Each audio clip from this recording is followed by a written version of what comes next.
Alkisah di negeri Anta Berantah, hiduplah para binatang. Negeri binatang merupakan negeri yang sangat subur, melimpah akan tumbuh-tumbuhan dan segala jenis makanan ada di sana.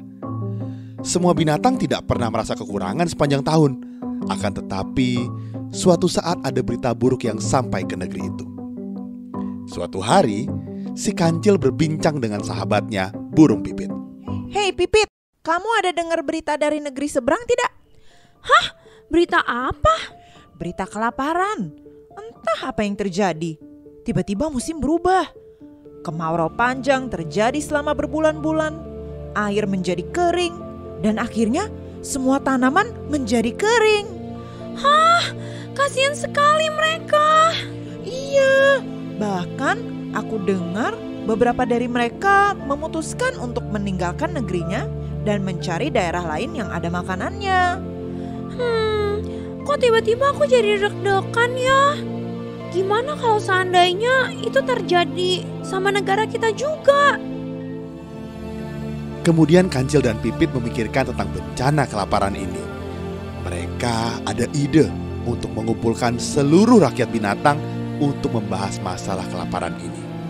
Hai teman-teman, apakah kalian sudah mendengar tentang kelaparan di negeri seberang?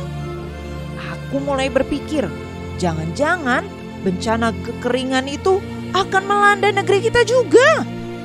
Benar teman-teman, ku dengar beberapa dari mereka sudah meninggalkan negeri mereka untuk mendapatkan makanan. Kemudian terjadi kasak-kusuk di negeri binatang. Mereka mulai mempertanyakan berita ini. Ada yang khawatir, ada juga yang tidak percaya. Kemudian muncullah salah satu binatang. Ia dikenal sebagai salah satu binatang terkuat dan tercepat di negeri itu. Ia adalah kuda. Hei kalian, jangan menakut-nakuti seluruh warga negeri binatang dengan berita-berita miring. Kita sudah hidup di sini selama puluhan tahun. Tidak pernah ada bencana seperti yang kalian ucapkan tadi. Sudah, jangan ganggu ketenangan negeri ini. Justru itu kuda, karena negeri kita tidak pernah ada bencana, makanya aku tidak mau kita semua sombong dan melupakan hal-hal yang bisa terjadi pada negeri kita. Sudahlah, jangan dengarkan mereka kawan-kawan.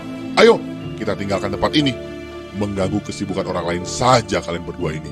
Setelah kuda mengatakan itu, satu persatu warga negeri binatang mulai meninggalkan mereka. Perasaan bingung dan sedih menghinggapi Kancil dan burung pipit. Namun mereka tidak menyerah. Mereka kemudian memanggil keluarga mereka, yakni keluarga burung pipit dan juga Kancil. Mereka mulai membicarakan rencana mereka, yaitu menabung bahan makanan yang tidak termakan habis untuk kemudian menyimpannya pada lumbung-lumbung kosong yang tidak pernah terpakai. Selain itu mereka juga menginvestasikan bibit tanaman untuk ditanam pada lahan-lahan kosong yang masih tersedia. Hari demi hari lahan yang mereka tanami semakin banyak dan tentunya lumbung-lumbung padi yang kosong semakin terisi penuh. Bahkan mereka harus membuat lumbung-lumbung padi lainnya. Hari demi hari, bulan demi bulan, tahun demi tahun pun terganti. Sampai pada tahun kelima, tidak terjadi apa-apa di negeri binatang. Sehingga binatang lain mulai mencibir mereka. Terutama kuda, yang pada saat itu tidak setuju dengan menabung dan menginvestasikan makanan mereka. Hah, sudah kubilang kan, tidak mungkin terjadi apa-apa. Lihat ini, sudah tahun keberapa? Kita masih berkelimpahan kan?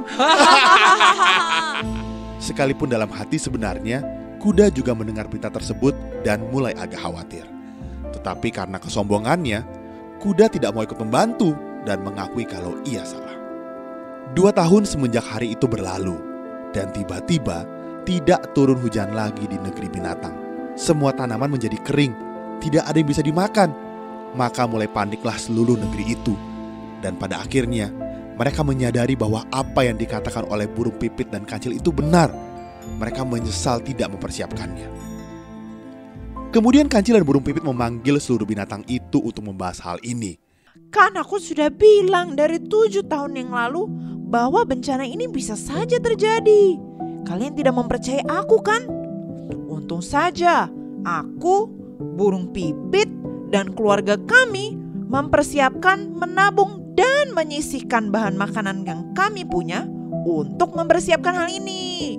Sehingga lumbung-lumbung kami telah penuh dan bahkan berlimpah-limpah semenjak beberapa tahun lalu. Nah, teman-teman, kalian boleh mengambil bahan makanan dan bibit yang kami simpan selama ini, tetapi dengan syarat. Bahan makanan dan bibit yang kalian ambil tidak boleh dihabiskan semua. Sisakan 1/3 untuk kalian tanam di halaman rumah kalian ya. Supaya ketika bahan makanan sudah mulai habis, kalian bisa tetap makan dari hasil bibit yang kalian tanam di halaman rumah kalian. Begitulah mereka melakukan hal ini selama bertahun-tahun. Dan setelah 7 tahun berikutnya, musim kemarau pun berlalu dan mereka semua dapat kembali hidup normal seperti sedia kala. Tetapi mereka tidak lupa menabung dan menyisihkan bahan makanan untuk mempersiapkan masa depannya.